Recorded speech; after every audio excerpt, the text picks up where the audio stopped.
Hey everybody, welcome to another episode of Bart Goes Hiking. Today I'm going to talk about my gear loadout for an upcoming backpacking trip. Stay tuned, let's see what I've got in my pack.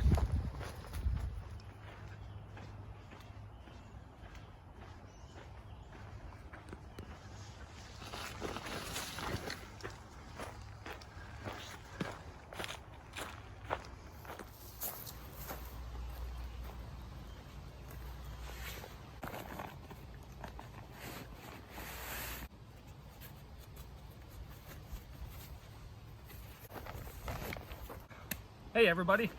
All right, so I've got just a weekend trip coming up. Gonna be out Friday late afternoon, early evening until Sunday morning some point. So 2-night kind of day and a half trip, it feels like. I don't think I've ever done a video like this on what I take on my trip or a gear loadout. So here's my gear loadout video. Frankly, I'm doing this because Mike Ghost, who I'm actually hiking with, kind of pushed me to finally do this video. So here's a gear loadout. This is not in every trip gear loadout, but it is my gear loadout for this particular trip. There's a couple things you need to know about this trip though, of why I packed the way I did. One, no rain. Yes, it's gonna be great. It's actually been a while since I've been on a trip where there hasn't been rain, so that's gonna be very nice. Secondly, Friday is going to be in the low 80s. Saturday, it's supposed to be either 86 or 88 degrees. Sunday, like 82 or 84. So it's going to be bloody hot.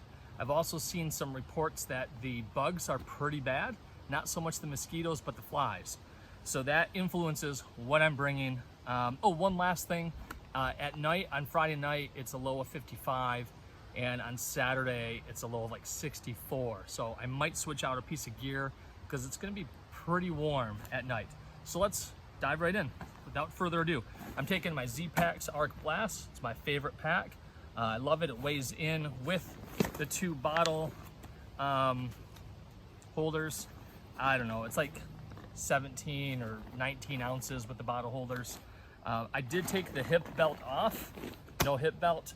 My total weight of this pack, everything in it, without water is like 15 pounds with everything. So I don't really need the hip belt. First of all, what am I going to be wearing? I am wearing this Smart Wool pair of shorts, and it's got the liner in it, 100% merino wool liner. That's my bottoms for the whole trip. And my hiking shirt for the trip is a Smart Wool 80% merino wool shirt. I do have another camp shirt that I will be wearing because this thing's going to get gross.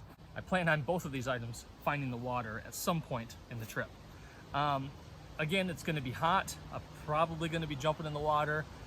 Probably won't be taking my shoes off to do it. So I am taking camp shoes. I got a pair of Zeros with me, Zero sandals. Those are coming with. Now, to evade the bugs, I do have a pair of bug pants. Just it's like wearing a screen around your legs. And I have a bug net. Hopefully that helps mitigate the bugs. I'm not wearing a hat for this trip. I'm going to be wearing a buff, and I'll simply be tying it around my head like a beanie, something that I'm going to get wet every time we hit a water source, and be putting that on my head. I keep my spoon on the outside of my pack. All right, so that's the outside. I do have my poles for my bridge hammock. That's what's in there. I think that's it. I'm going to be taking the Ketadine Be Free water filter and bag. Those sit in the side pocket of my bag, so they're easily accessible at all times. And then I do have one trekking pole that I'm going to take. I always go back and forth on whether or not I'm going to take a trekking pole or 2 trekking poles, but I'm going to take one because sometimes I like to hike with it, and I think I fidget with it more than I hike with it. But it gives my hands something to do. I walk with it, and well, you do what you do with the trekking pole, but I also use it as part of my hammock tarp setup, just to give myself a little bit of a porch mode. Let's see what's inside the pack. All right, because I'm packing really light, I have a luxury item. It's gonna be in the mid 80s, do not judge me. I'm taking a 6-ounce fan. USB goes into my power bank. I'm taking a 10,000 milliamp power bank with me. I learned this from backpacking with Jason when we were in the Red River Gorge last year. It was in the upper 80s, 100% humidity, and I was jealous as all get out because he's sitting on Hanson's Point and the rest of us are just sweating our brains out. So I went and bought myself a $4 fan at the grocery store. Again, it's 6 ounces with the cord. It's worth every ounce. Food bag. I'm not taking any food for Friday night because we're not going to be hitting the trail until probably 6-ish. So I'm just going to eat dinner before I hit the trail. So this is all day Saturday and Sunday morning. Not going to get into what's in my food bag, except for I'm cooking nothing. The only thing I'm going to need heat for is my coffee in the morning. Other than that, I'm taking nothing that needs to be cooked. I'm going back and forth on this. This is actually the footprint to a one-person Big Agnes tent. I use this as like a ground cloth for underneath my hammock to put my bag on. It also is a really quick way to just throw something on the ground to sit on. However, as you saw at the start of the video, I have the 1/8 inch thick Gossamer Gear pad. It's the 5-foot long one.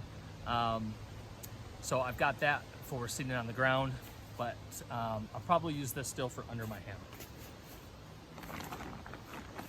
As far as what I'm going to use to heat my water in, this is probably overkill since I just heat it for coffee, but I've got the Tokes pot. I think this is the 750 milliliter pot.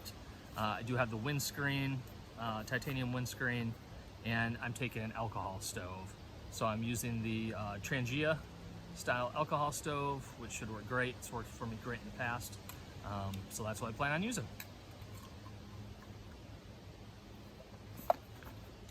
Okay. My ditty bag, it's just a Sea to Summit dry bag. I've got my power bank in here.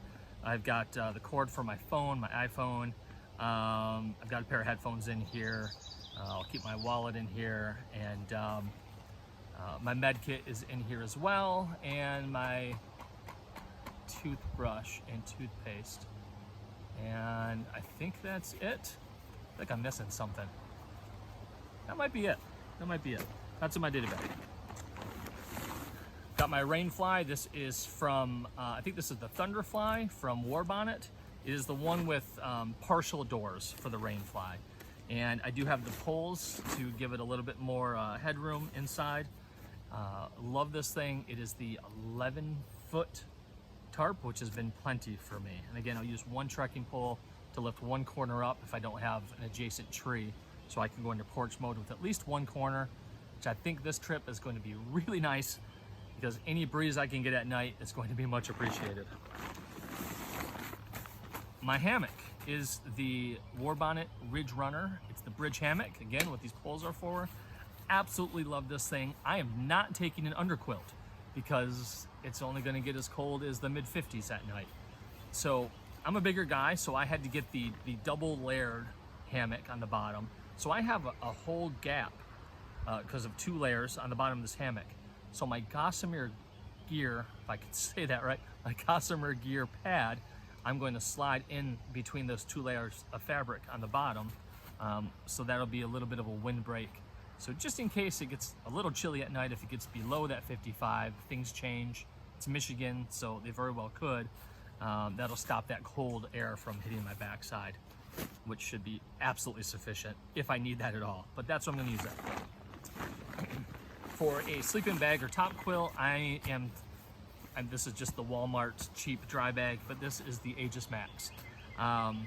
Rated down to 40 degrees. I've taken it down to the upper 30s and it's actually been okay. A little chilly, but okay. So this thing is awesome. I don't know so much a review, but a reflection video on this. I'll post that down below so you can learn more about that. But this thing is worth every single dollar because it's not that much. It's around $100 on Amazon. I might switch this out simply for a sleeping bag liner because I'm a warm sleeper, and 55 at night is about the bottom temperature that I'd want to take the sleeping bag liner only. So right now I'm taking this. It serves a little bit more as a top quilt than a sleeping bag, so perfect for hammocks in the warmer weather. All right, I'm almost done. I am done. 2 more things. I have my pillow. For my pillow, I am using the Cocoon Travel Pillow. It works just like any other pillow that you blow up, except one side is soft. So a little bit nicer than the Sea to Summit pillow that I have. That's all that, I don't know, the material that's not comfortable. If you're sweaty, it's not the most comfortable material. This has that softer side, so it won't feel so sticky on my face. And then simply my clothes bag. This is a just a really lightweight, it's not Dyneema, but it's a dry bag. I forgot where I got it from. I've had it for a few years. I have an extra pair of socks in here. I have my camp shirt and a pair of merino wool boxer shorts that I'll probably just wear at camp. Might be something else in here. I feel like there's, oh, I've got a long sleeve shirt too. That's just a outdoor research long sleeve hoodie, super lightweight, super thin. Just in case if it does get a little chilly at night, I can just throw that on, or it might be something comfortable to wear in the morning. So that's what's in there. That's my pack. Water bottles. I'm bringing a couple smart water bottles, 750 milliliter. I think we're gonna have water really accessible this whole trip. The longest time without water might be like 4 miles. So it should be fine with this and the 1 liter Be Free reservoir as well. The only other thing I'm bringing is this little camp towel I'll keep right here. Learned this as well from the Kentucky fellows backpacking with Jason and Jeremiah Stringer. They keep this just attached right where their water bottles are. And as you sweat your brains out during the day, you've got this as a rag just to keep wiping the sweat down. How could I forget? They're probably the most important item that you could have in your pack besides food is what happens after your food. My poop kit. In here I've got my deuce of spades and I've got a backpacking bidet. Ooh, lots of fun. Can't forget about that. How did I forget that? You guys are probably thinking, what are you gonna do when you have to poop in the woods? Don't worry, I've got it covered. That's my pack. I don't think I'm missing anything. I'm gonna be wearing the 4.5 Ultra Lone Peaks. I am a little disappointed in these because I have a lot of tread left and my sides are blown out. That's a little frustrating, but it is what it is. They still hike fine. And for socks, I'm gonna be wearing the Gingy toe socks for the whole trip. Love those things. I don't wear them just as liners. I wear them as the sock, so it should be plenty sufficient. You can pick on me all day for the fan. Well, I know is I've got a way to cool down, and I'm really happy about that. Hope this gear loadout was helpful for you, and I'll see you guys on the trail. Take care.